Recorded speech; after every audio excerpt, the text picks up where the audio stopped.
दंगल part 2 में विनेश का किरदार कितना होगा धाकड़ और कितना दमदार। राजनीति में देंगी विरोधियों को रेसलिंग जैसी पटकनी। हल्के में मत लीजिए, विनेश में झलकती है एक अलग आस। कुश्ती के अखाड़े के बाद राजनीति के अखाड़े में दांव को आजमाने के लिए तैयार। जुलाना होगा विनेश का पहला राजनीतिक ग्राउंड। प्रत्याशियों की पहले लिस्ट में आ गया नाम। 3 वजह जो बना सकती है विनेश को सबसे बड़ा नेता।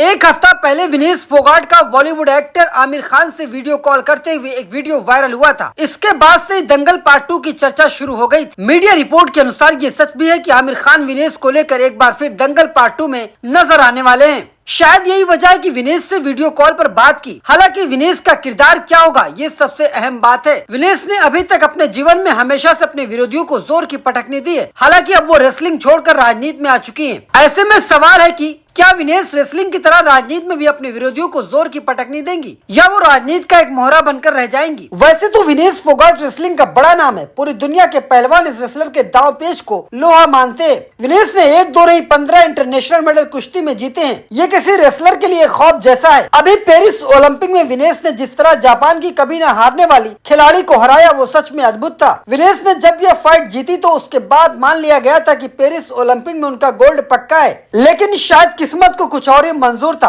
आखिरी दिन फाइनल में ओवरवेट होने की वजह से विनेश फोगाट को मेडल से चूक गई। उन्होंने ओलंपिक संघ के सामने अपना दावा पेश किया, लेकिन वो दावा खारिज हो गया और विनेश ने हमेशा के लिए रेसलिंग को अलविदा कह दिया। उनका ये फैसला आने के बाद पूरा देश हैरत में था। आखिर विनेश ने क्यों कर दिया? अब आगे विनेश क्या करने वाली हैं? हालांकि शुरुआत में माना जा रहा है कि विनेश रेसलिंग में वापसी कर सकती है और अपना संन्यास तोड़ सकती है, लेकिन ऐसा नहीं हुआ। विनेश ने रेसलिंग के दांव के बाद अब राजनीति के अखाड़े में दांव आजमाने की तैयारी कर ली है। वो लीडर ऑपोजिशन राहुल गांधी के साथ जुड़ गई है। वैसे जब विनेश की पेरिस ओलंपिक से वापसी हुई थी, जिस तरह दीपक हुड्डा उनके स्वागत के लिए आए थे, तो इस बात की चर्चा हो गई थी शायद विनेश राजनीति में आए, लेकिन उनका फैसला इतना जल्दी होगा ये किसी ने नहीं सोचा था। शुक्रवार को विनेश कांग्रेस नेता हो चुकी है। कांग्रेस ने उनका जुलाना विधानसभा से चुनाव लड़ने का ऐलान किया है। हालांकि माना जा रहा है विनेश रेसलिंग की अपेक्षा राजनीति में ज्यादा संघर्ष करना पड़ सकता है। वजह यह है कि हरियाणा शुरू से ही राजनीति का गढ़ रहा है। बंसीलाल का जमाना हो या भजन लाल का जमाना, फिर खट्टर या सैनी, हर दौर में राजनीति का उठापटक चरम पर रहा है। हरियाणा की राजनीति की सबसे बड़ी दिक्कत यह है कि विरोधी पार्टी ही नहीं, अपनी पार्टी में भी जमकर राजनीति होती है। हर पार्टी में 1-2 नहीं कई गुट है और हर गुट अपने अपने तेवर में है। जहां तक कांग्रेस का सवाल है, हुड्डा शैलजा सुरजवाला की तिगड़ी खूब चर्चा में है। ऐसे में विनेश को न सिर्फ विरोधी पार्टी बल्कि अपनी पार्टी में कई बड़े इम्तिहान से गुजरना होगा। हालांकि विनेश का अब तक का जो नेचर रहा है उससे तो ये तय है, न वो डरने वाली है न दबने वाली है। और राजनीति हो या खेल, हर जगह पर सही को सही और गलत को गलत कहने की हिचकिचाहट नहीं रखती हैं। जिस तरह विनेश बिना डरे बिना दबे